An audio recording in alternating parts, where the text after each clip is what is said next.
प्यारे दोस्तों, अहादीस में बयान किया गया है कि कयामत के करीब दजाल मुर्दे जिंदा करने का शोभा दिखाएगा। अगर उस दजाल की बात टेक्नोलॉजी पर मुनहसर है तो हम फिर इस मौजू पर बात करेंगे कि किस तरह एक मरे हुए इंसान को उसकी मेमोरी समेत दोबारा जिंदा किया जा सकता है। आर्टिफिशियल इंटेलिजेंस 21वीं सदी की वो इनकलाबी इजाद है जो आने वाले सालों में कई अहम मिशन में इस्तेमाल होगी।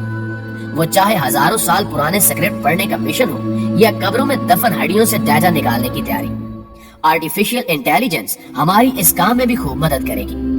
हम नहीं जानते कि डॉक्टर अलामा इकबाल किस तरह मुस्कुराते थे या भगत सिंह की मुस्कुराहट किस कदर दिलकश थी, लेकिन आर्टिफिशियल इंटेलिजेंस तमाम पुरानी तस्वीरों में जैसे जान डाल देगी। हम तारीख के उन भूले बिसरे किरदारों को भी अब पलक झपकते ही देख सकेंगे। आर्टिफिशियल इंटेलिजेंस टेक्नोलॉजी का ये कारनामा शायद अभी कुछ छोटा है, इसका असल कारनामा कुछ और है। दरअसल कबल मसीह से लेकर आज तक जितने भी लोग गुजरे हैं उनकी तस्वीर पेंटिंग्स की सूरत में हमारे पास मौजूद है। 16वीं सदी में जितने भी यूरोपीय बादशाह गुजरे उनकी बेगमात की तस्वीर, ये सब भी हमारे पास पेंटिंग की सूरत में महफूज है। आर्टिफिशियल इंटेलिजेंस इस डाटा को प्रोसेस करने के बाद इनके चेहरों की असल तस्वीरें हमारे स्पोर्ट करेगी, जिससे हम जान सकेंगे कि पेंटिंग से हटकर वो लोग असल में कैसे नजर आते थे। क्या आप इन तस्वीर को देखकर कह सकते हैं कि ये कैमरे की बनी हुई नहीं है या ये लोग 21वीं सदी से बहुत पहले ही इस दुनिया से जा चुके हैं? प्यारे दोस्तों, अभी आर्टिफिशियल इंटेलिजेंस के साथ हमारा दूसरा दौर शुरू हुए चंद साल ही हुए हैं, लेकिन 2050 तक ये टेक्नोलॉजी इंसानी अक्ल को शायद मात दे दे, और ये भी मुमकिन है कि इंसानी अक्ल आर्टिफिशियल इंटेलिजेंस के अंदर ही गुम होकर रह जाए। आने वाले वक्त में ये टेक्नोलॉजी आर्टिफिशियल इंटेलिजेंस पर्सनैलिटीज की एक अलग दुनिया बनाने वाली है।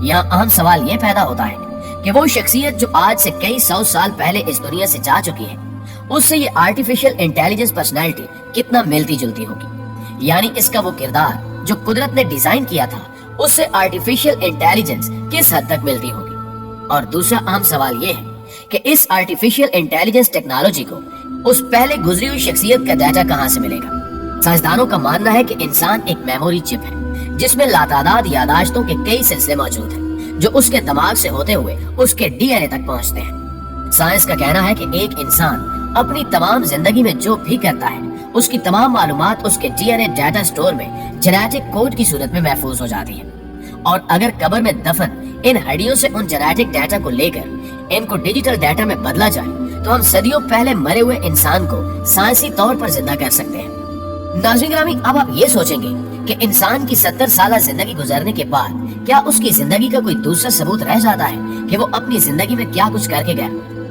कुदरत जिस सिस्टम के जरिए आपके हाथ पांव और हर उज़्व से गवाही लेगी, वो सिस्टम इस कदर पावरफुल है कि हमारे पास इस वक्त इंतहाई महंगे डाटा स्टोरेज मौजूद होने के बावजूद हम उसका मुकाबला नहीं कर सकते। कुदरत ने जिस इंसानी डीएनए में इंसान का पूरा डाटा रखा हुआ है, ये इंसान के बनाए हुए डाटा स्टोरेज से 300 गुना ज्यादा पायदार और 1000 गुना ज्यादा पेचीदा है, जिसमें मौजूद डाटा को परवाह नहीं कि वो सदियों मिट्टी में दफन रहे या किसी और जगह पर। ये सारी मालूमात हड्डियों में मौजूद डीएनए के पेचीदा निजाम में मौजूद होती हैं, जिसको आज का इंसान भी डीकोड नहीं कर पाया। दरअसल इंसान डीएनए की बुनियादी मालूमात को अभी ठीक तरह से समझ ही नहीं पाया, जबकि खालिक़े कुल रोज़े क़यामत हमारी जिंदगी की फिल्म इसी तरह हमारे अंदर से निकालेगा कि जैसा सब कुछ हकीकत में रूनुमा हो रहा हो। डीएनए में स्टोर होने वाली फिल्म इंसान के दायरे इख्तियार में नहीं है, क्योंकि जेनेटिक कोडिंग डिजिटल कोडिंग से 1000 गुना ज्यादा मुख्तलिफ होती है।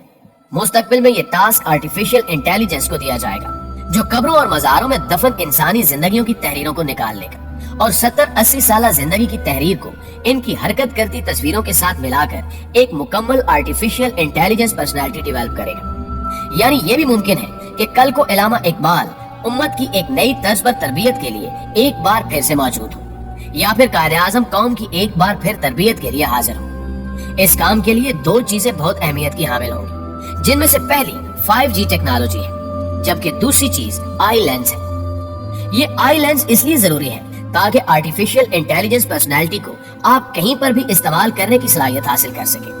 नाज़रीन मोहतरम, आपको ये बताना भी जरूरी है कि इसके लिए आपको किसी प्रोजेक्टर या 7D होलोग्रामिक प्रोजेक्टर की जरूरत नहीं होगी।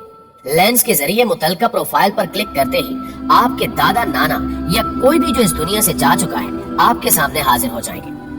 दूसरी जानिब 5G टेक्नोलॉजी इसलिए जरूरी है क्योंकि ये पर्सनैलिटी वर्चुअल होगी اور اس کا کہیں دور ایک مین سرور موجود ہوگا جس پر پروسیسنگ کر کے یہ پرسنالٹی آپ کے پاس پہنچے گی، جس کے لیے آپ کو ایک تیز ترین 5G انٹرنیٹ کی ضرورت محسوس ہو سکتی ہے۔ یوں یہ دجالی ٹیکنالوجی کچھ بھی ممکن بنا دے گی، لیکن آخر میں ایک اہم سوال یہ ہے کہ کیا انسان یہ ٹیکنالوجی ایجاد کر پائے گا، اور کیا مرے ہوئے انسان کے ڈی این اے کو ڈی کوڈ کیا جا سکے گا؟